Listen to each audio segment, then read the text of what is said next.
What if dying wasn't the end, but the moment you finally remembered who you've always been? In this video, you'll hear the true story of a nurse practitioner who flatlined during a camping trip and was shown every version of herself across lifetimes, races, and religions.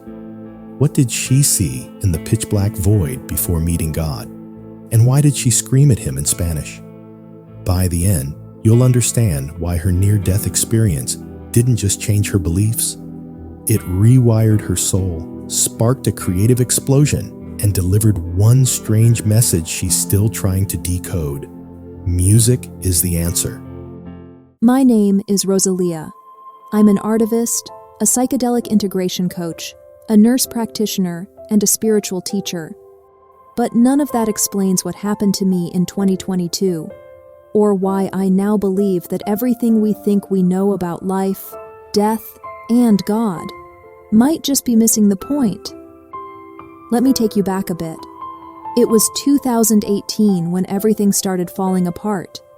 On the outside, my life looked okay.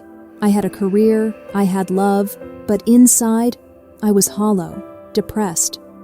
There was this emptiness inside me that nothing could touch. It didn't matter how much I achieved or how many blessings I had. I couldn't feel any of it. So I started searching, desperately. I looked for answers in religion, in energy healing, in plant medicine, in breath work. I chased peace through sound healing, somatic therapy, anything that might help me catch my breath. And yeah, I'd have moments, seconds even, where I'd feel a flicker of peace, but it never stayed. It was like trying to fill a bottomless pit. I didn't know what I was looking for. I just knew I needed something, because the way I was living, that wasn't it. Fast forward to 2022. My wife and I were camping in California. It was supposed to be a relaxing getaway. We pitched our tent, cooked, laughed, lay under the stars. Nothing unusual. That night, I went to bed like normal. But what happened after that? Nothing could have prepared me. Somewhere during the night, I don't know what time, I don't even know how it began, I left my body. At first, I didn't realize it. I thought I was dreaming. But then I noticed the details. I was hovering above our campsite. I could see everything, but not like with my human eyes. Everything was glowing.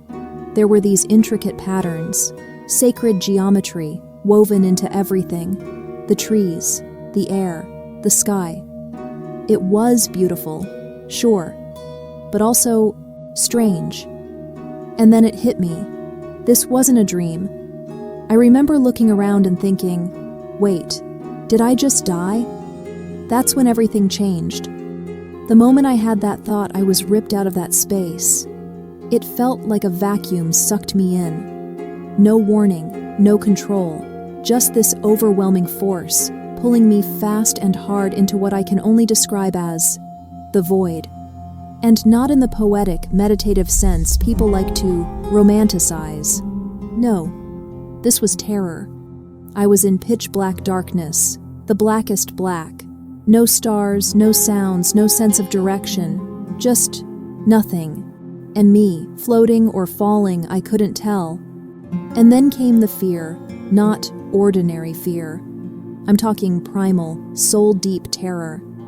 Suddenly, I was face to face with everything I'd tried to run from. Regrets I had buried, shame I thought I had healed, guilt I didn't even know I carried. It was all there, and I had nowhere to hide.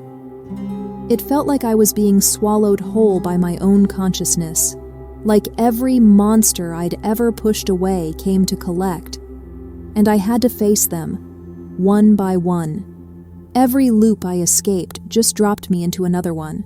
Loneliness, despair, loops of my worst memories, distorted and magnified. It was endless, and I couldn't scream. I couldn't run. I had no body, just awareness, just pain. Eventually, in that black hole of torment, I did the only thing I could think to do. I called out to God, not politely, not with faith. I begged.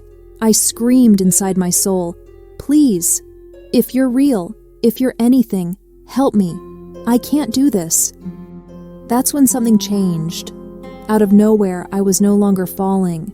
I was inside a sphere. It was geometric, almost like the flower of life. I couldn't tell if it was Earth or some other realm, but I was contained.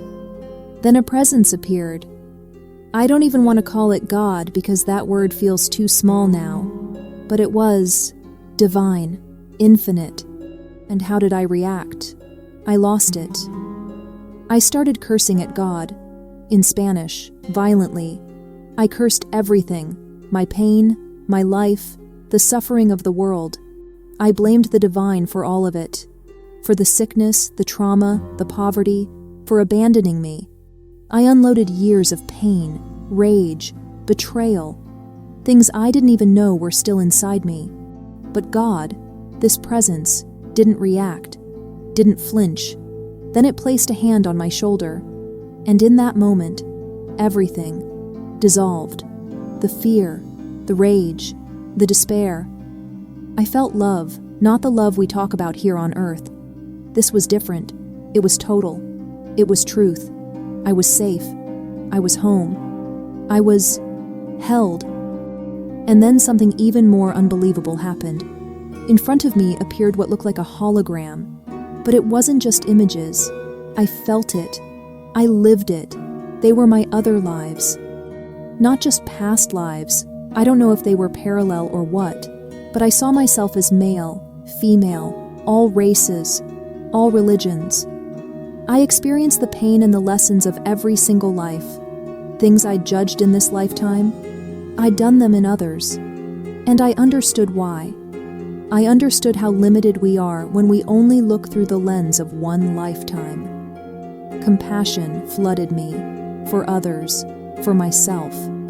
I realized we're all just doing the best we can with the level of consciousness we have at the time. Then I was shown something else.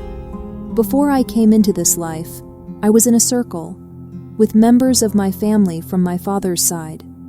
We were planning, choosing. I saw myself choosing my parents, my birthplace, even some of the pain. Not everything that's happened to me was what I wanted, but it was what I needed. And then, this is wild, I saw a version of me signing a book. At the time, I'd never thought of writing one, but since coming back, I've written two. Just before I returned to my body, I was given a message. Music is the answer. I don't know the full meaning of that yet, but I feel it in my bones. There's something powerful there. Frequency, vibration, energy. I'm still uncovering it. I woke up the next morning, back in my body. No choice, no warning, just back. And everything was a miracle. The texture of the ground, the sunlight, the breath in my lungs, the color of the sky. I cried just being able to touch my body. Looking back, the craziest part isn't that I died. It's how much I didn't know I was carrying. Rage, shame, pain I thought I had healed. It was all still there, buried deep. I didn't realize how loud my soul had been screaming until everything went silent in that void. No body, no senses, no distractions. Just me and all the parts of myself I'd avoided. And God. I expected some grand voice, maybe light and comfort right away. But what I got was space. Space to break, scream, curse, collapse. And somehow, that was the most loving thing of all. This whole thing cracked something open in me. Not just spiritually, but creatively. I started painting, writing, expressing parts of myself I didn't know were in there. It's like dying stripped me down so life could finally move through me. I don't have all the answers. I still don't fully understand the message. Music is the answer. But I know it means something big. I'm just following the pieces, letting the mystery unfold.